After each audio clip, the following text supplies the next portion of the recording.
Corridor দিয়ে বিশ্বনাথ মন্দিরের ভিতরে ঢুকেছিলাম। বিশ্বনাথ মন্দিরে বিশ্বনাথ দর্শন করে এখন বাইরে বের হয়ে এলাম। এই হলো বিশ্বনাথ করিডোর।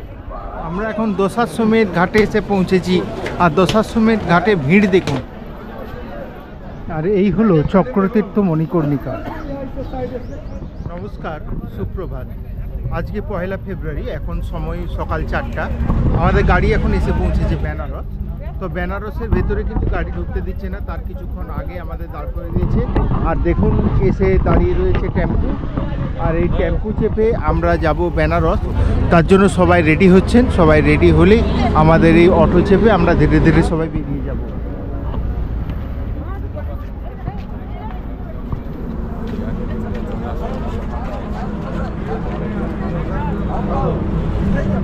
আমরা বাইপাসে নেমেছিলাম। বাইপাস থেকে তারপরে অটো ধরে এলাম বেনারস।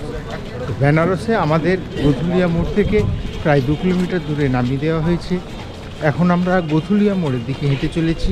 গধুলিয়া মোড় পৌঁছানোর পর সেখান থেকে আমরা দশাশ্বমেধ ঘাটের দিকে যাব। প্রচুর মানুষ যাচ্ছেন, প্রচুর ভিড়। এখন সকাল হয়নি, ভোরবেলা, তার মধ্যেই মানুষের ভিড় দেখুন।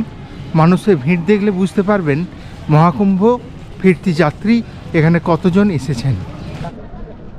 আমরা এখন গধুলিয়া মোড়ে এসে পৌঁছালাম। গধুলিয়া মোড়ে দেখুন মাঝখানে নন্দী মূর্তি রয়েছে। আর সেখান থেকে চারদিকে 4টে রাস্তা ভাগ হয়ে গেছে।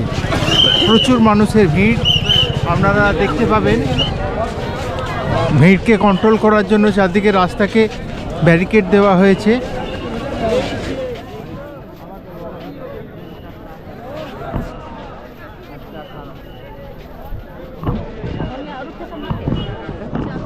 দেখুন এই গধুলিয়া মোড়ের আগে থেকে লাইন পড়ে গেছে। 3টে করে লাইন দেওয়া হয়েছে, ঘুরিয়ে ঘুরিয়ে নিয়ে যাচ্ছে।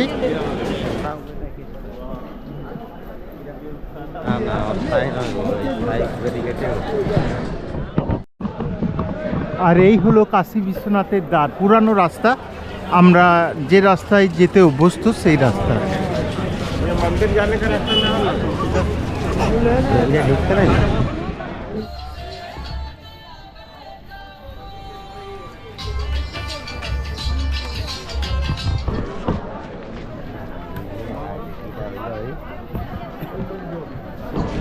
আমরা এখন দশাশ্বমেধ ঘাটে এসে পৌঁছেছি।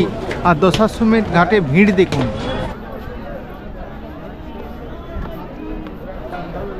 কুম্ভবীতি যাত্রীরা সারা রাত ধরে এখানে আসছেন। এসে এখানে স্নান করার পর তারা বিশ্বনাথের পূজার জন্য লাইন দিচ্ছেন।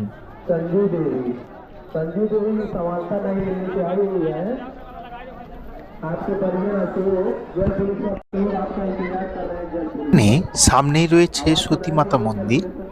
হয়তো অতীতকালে কেউ এখানে সতী হয়েছিলেন, তার স্মৃতির উদ্দেশ্যে এটি তৈরি হয়েছে।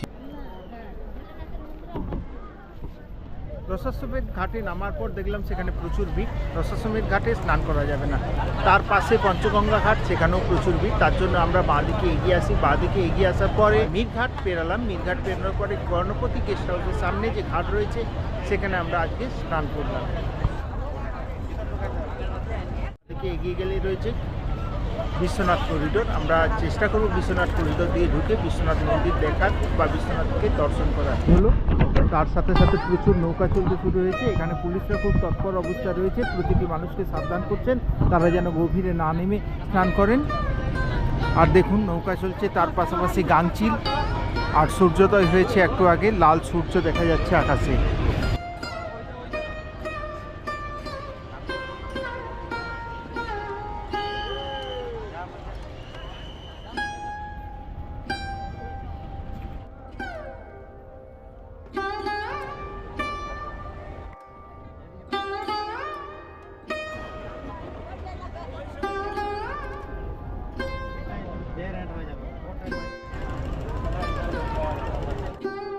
স্নান করার পর আমরা এখন বিশ্বনাথ করিডোর অভিমুখে এগিয়ে চলেছি।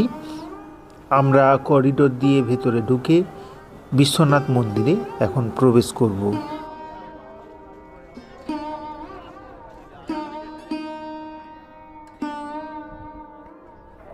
এই ললিতা ঘাটের পাশেই হলো বিশ্বনাথ করিডোর। এখান থেকেই দেখুন ব্যারিকেডের ব্যবস্থা রয়েছে, আর এখানে জুতো রাখার ব্যবস্থা রয়েছে। আমরাও এখানে আমাদের জুতো রেখে সামনে এগিয়ে যাব। আর সামনে কিন্তু ক্যামেরা, মোবাইল এসব কিছুই অ্যালাউড নয়, তাই এগুলো আমরা নিয়ে ভেতরে প্রবেশ করব না। মানুষ সামনে বসে থাকবে, এগুলো নিয়ে আমরা ভেতরে প্রবেশ করব, এবং আমরা বের হয়ে এলে আবার মানুষ ভেতরে ঢুকবে। করিডোর দিয়ে বিশ্বনাথ মন্দিরের ভিতরে ঢুকেছিলাম, বিশ্বনাথ মন্দিরে বিশ্বনাথ দর্শন করে এখন বাইরে বের হয়ে এলাম। আর এই হলো বিশ্বনাথ করিডোর। এই করিডোরের পথে কিছুটা জায়গা পর্যন্ত মোবাইল বা ক্যামেরা অ্যালাউড। যতদূর অ্যালাউড আমরা ক্যামেরা নিয়ে ভেতরে যাব এবং ভেতরের দৃশ্য আপনাদের সাথে শেয়ার করব। এটি জগৎগুরু শঙ্করাচার্যের মূর্তি। করিডোরে এখানে অনেকগুলি দোকান রয়েছে, এছাড়াও এখানে থাকার জায়গা আছে শৌচালয়। আমরা এখন সিঁড়ি দিয়ে উপরে উঠলাম, আর বাঁদিকে যে লাইনটা চলেছে এই লাইনে আমরা এর আগে পূজা দিয়ে বাইরে বের হয়ে এসেছি। আর এখানেও মোবাইল, ক্যামেরা, জুতা প্রভৃতি রাখার বিশেষ ব্যবস্থা রয়েছে।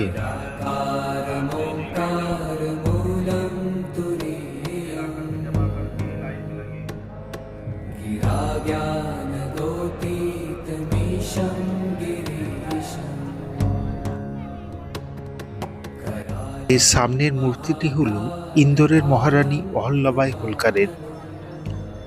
মুঘল সম্রাট ঔরঙ্গজেব বিশ্বনাথ মন্দির ধ্বংস করার পর অহল্যাবাই হোলকার বর্তমান বিশ্বনাথ মন্দিরটি তৈরি করেন।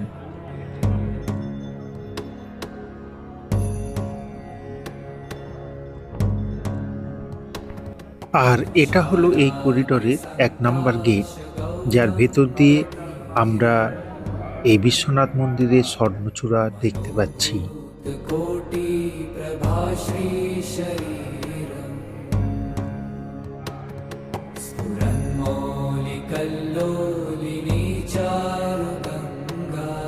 মন্দিরে পূজার পর আমরা ঘুরে দেখছি চারদিক। এখন আমরা রয়েছি মণিকর্ণিকা ঘাটের সামনে, চারদিকে প্রচণ্ড ভিড়। বিশ্বনাথ করিডোরের পাশাপাশি এখন মণিকর্ণিকা ঘাটেরও সংস্কার কাজ চলছে, তাই চারিদিক টিন দিয়ে ঘেরা রয়েছে এবং চারদিকে উঁচু উঁচু মাটির পাহাড়ের মতো রয়েছে। কাশীতে মূলত 2টি শ্মশান, একটি হলো মণিকর্ণিকা, অন্যটি হরিশ্চন্দ্র। আমরা এখন এই মণিকর্ণিকা ঘাটে এসেছি। মণিকর্ণিকা ঘাট মূলত মণিকর্ণিকা শ্মশান। আর যেহেতু শিবের নগরী হলো এই কাশী, তাই সর্বত্রই শিব মন্দির রয়েছে। আমরা সামনে দেখতে পাচ্ছি শ্মশানেশ্বর মহাদেবের মন্দির, আর এই মন্দিরে সবসময় চিতার কাঠ জ্বলছে।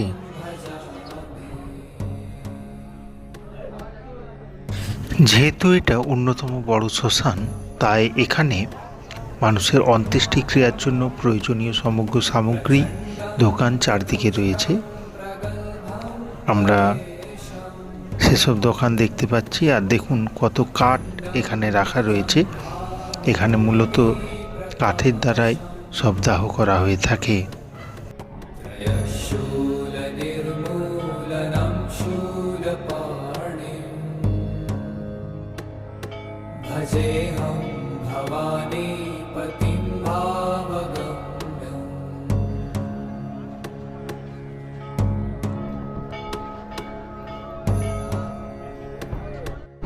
আর এই হলো চক্রতীর্থ মণিকর্ণিকা।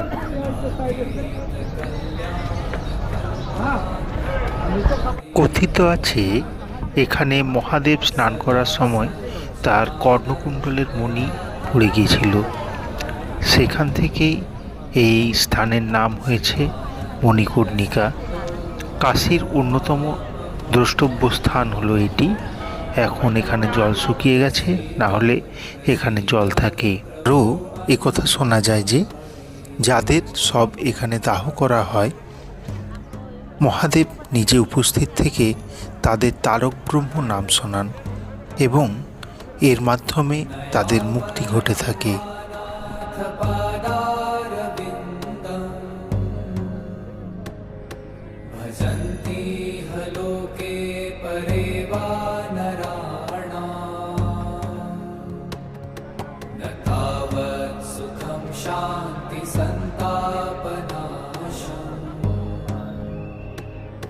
प्रसीद प्रभो सर्वभूताधिवासम्।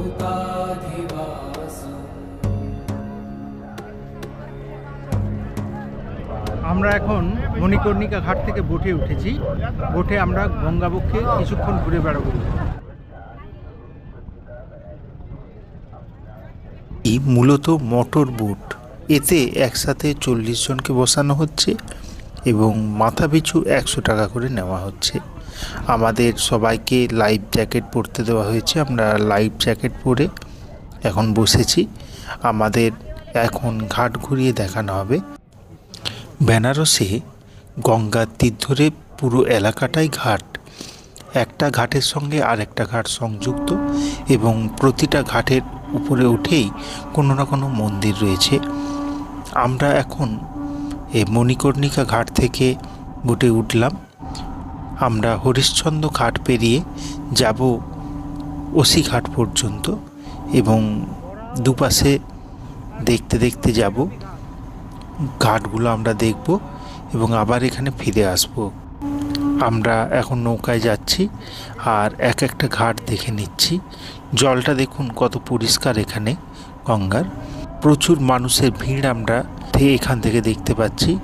আমাদের সামনেই রয়েছে পঞ্চগঙ্গা ঘাট, দশাশ্বমেধ ঘাট। সবচেয়ে বেশি ভিড় রয়েছে দশাশ্বমেধ ঘাটে। প্রচুর মানুষ এখানে এসে স্নান করতে চান, কারণ কথিত আছে যে এখানে স্নান করলে নাকি 10টা অশ্বমেধ যজ্ঞের সমান ফল মিলে থাকে। ধীরে ধীরে আমরা পেরিয়ে চলেছি মুন্সিঘাট, দ্বারভাঙা ঘাট, অর্থাৎ দ্বারভাঙার রাজারা এই ঘাট তৈরি করেছিলেন। আর ঘাটের তীরেই তাদের প্রাসাদ রয়েছে, যে প্রাসাদগুলি বর্তমানে হোটেল হিসাবে ব্যবহৃত হয়ে থাকে। এখন আমরা সামনে দেখতে পাচ্ছি রানামহল ঘাট। সব ঘাটেতেই নৌকা বাঁধা রয়েছে এবং এই নৌকা চড়ে মানুষজন এই গঙ্গাবক্ষে ভ্রমণ করছেন।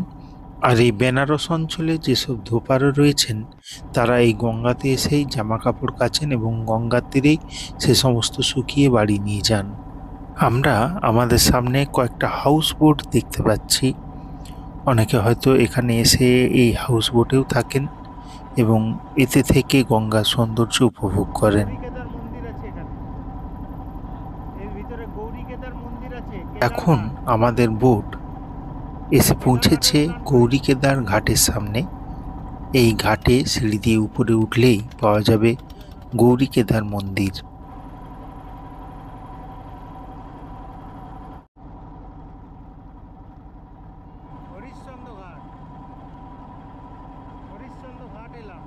এখন আমরা এসে পৌঁছেছি এখানের অন্যতম শ্মশান ঘাট, হরিশ্চন্দ্র ঘাট। এখানে বাস করেন ডম রাজা, তার বাড়ি আমরা সামনে দেখতে পাচ্ছি। এখানেও সবসময় চিতা জ্বলে। এখন একসাথে এখানে 3 থেকে 4টে চিতা জ্বলছে এবং আরও কাঠ সাজানো রয়েছে।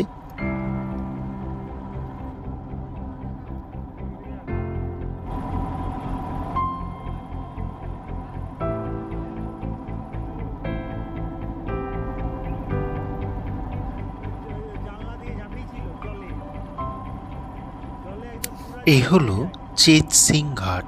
শোনা যায় ব্রিটিশরা নাকি রাজা চেত সিংকে এই মহলে বন্দি করে রেখেছিলেন এবং তখন ছিল ভরা বর্ষা। চেত সিং জানালা দিয়ে ঝাঁপিয়ে গঙ্গায় নামেন এবং গঙ্গা দিয়ে সাঁতার কেটে এখান থেকে চলে গেছিলেন।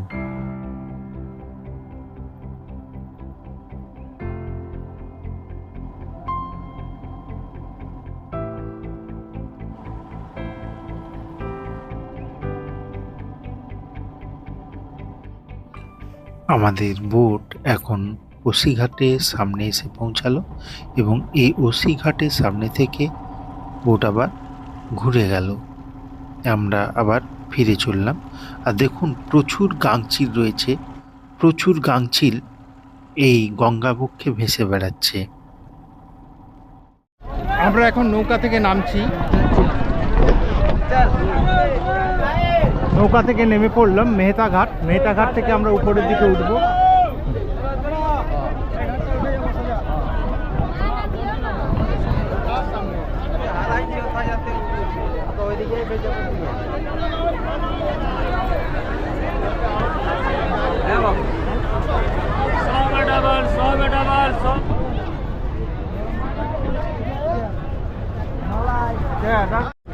আমরা এখন মেহতা ঘাট দিয়ে উপরে উঠছি সিঁড়ি দিয়ে।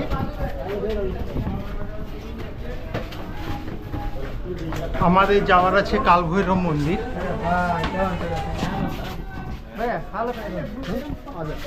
আর এই হলো বেনারসের সরু গলি।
আমরা এখন কালভৈরবের মন্দিরের দিকে যাচ্ছি। আর যেতে যেতে একটা দোকানে আমরা দাঁড়ালাম, সেখানে আমরা খেলাম দই আর এই মালাইও।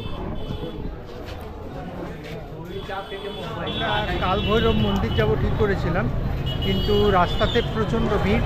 মন্দির ঢোকার জন্য প্রচুর লম্বা লাইন রয়েছে এবং এতক্ষণ লাইন দিতে গেলে অনেকটা টাইম যাবে, তাই আজকে আমরা কালভৈরব মন্দিরে ঢুকতে পারলাম না।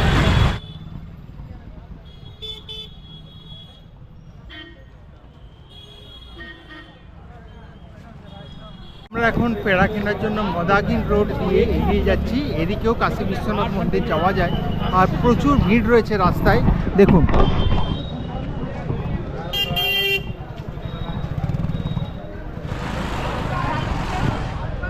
এই রাস্তাটার নাম বুলা নালা, যেটা মেহগিন রোড থেকে দেখে গেছে। আমরা পেড়া কেনার জন্য বের হয়েছি, আর বের হয়ে আমরা পেড়া কিনলাম এই জয়সওয়াল সুইট। এখানে ভোলানালা বানারসিতে এই দোকানটা রয়েছে।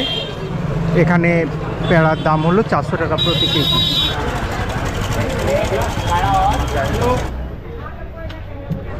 এই সামনের দোকানে আমরা চা খেয়ে নেব। চা খাওয়ার পর আমরা এখান থেকে বের হব।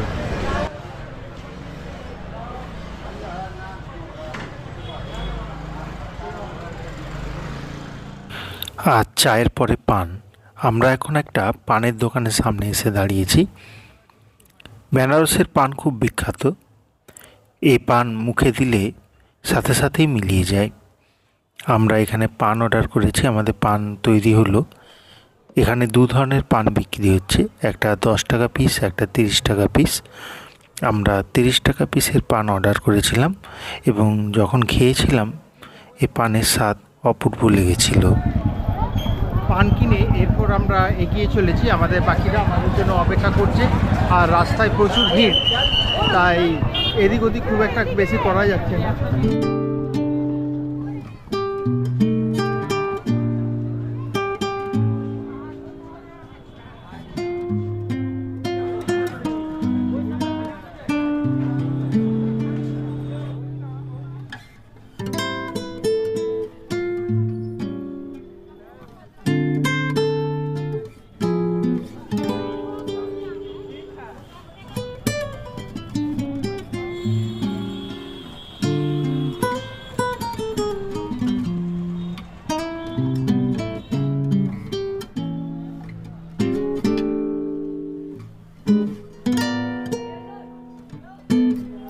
আজ আমাদের যাত্রাপথের 7ম দিন। আমরা আজকে সকাল থেকে ছিলাম বেনারসে। বেনারস যাওয়ার জন্য কিন্তু আমাদের গাড়িকে ভেতরে ঢুকতে দেওয়া হয়নি। প্রায় 22 কিলোমিটার আগে হাইওয়েতে মোহনসরাই বাইপাসে আমাদের গাড়ি আজকে দাঁড়িয়েছিল, কিন্তু রান্নার বিশেষ ব্যবস্থা ভালো ছিল না, তার জন্য আমাদের রাঙন হয়নি, আমরা যে যার মতো বেনারস ঘুরে এলাম। তারপরে গাড়ি আরও কিছুটা এগিয়ে এসেছে, এগিয়ে এসে এখন যে জায়গাটার কাছে রয়েছে সেই জায়গাটা হলো উর্সি। এই জায়গাটা বিহারে, এবং এখানে আমাদের রাত্রিকালীন খাওয়ার ব্যবস্থা চলছে। আজকে রান্না হয়েছে খিচুড়ি, পাঁপড় ভাজা চলছে, আর এদিকে হয়ে আছে চাটনি। এছাড়াও সন্ধ্যাবেলা আমাদের বুট তোড়া হয়েছিল, সেই বুট তোড়া সবাই খেয়েছি। আর সম্ভবত আগামীকালই আমরা বাড়ি পৌঁছে যাব, যদি রাস্তার অবস্থা ভালো থাকে। তার রাস্তায় জ্যাম না থাকলে আমরা সকালেই যে যার মতো বাড়ি পৌঁছে যাব। তাই আজকে শেষ খাওয়া দাওয়া আমাদের এই ট্যুরের সম্ভবত।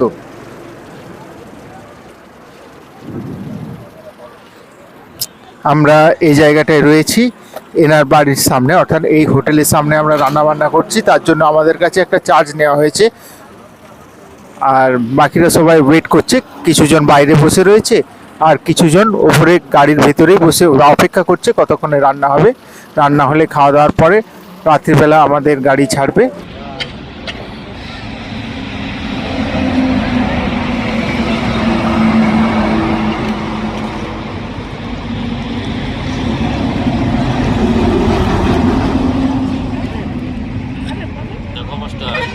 ঠিক আছে, বেশ।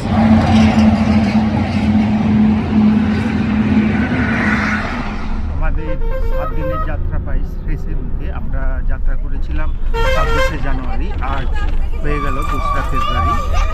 এখন আমাদের গাড়ি এসে পৌঁছালো ঝালদা। ধীরে ধীরে সবাই এখন নামবে। আর এই ছিল আমাদের গাড়ির ভেতর।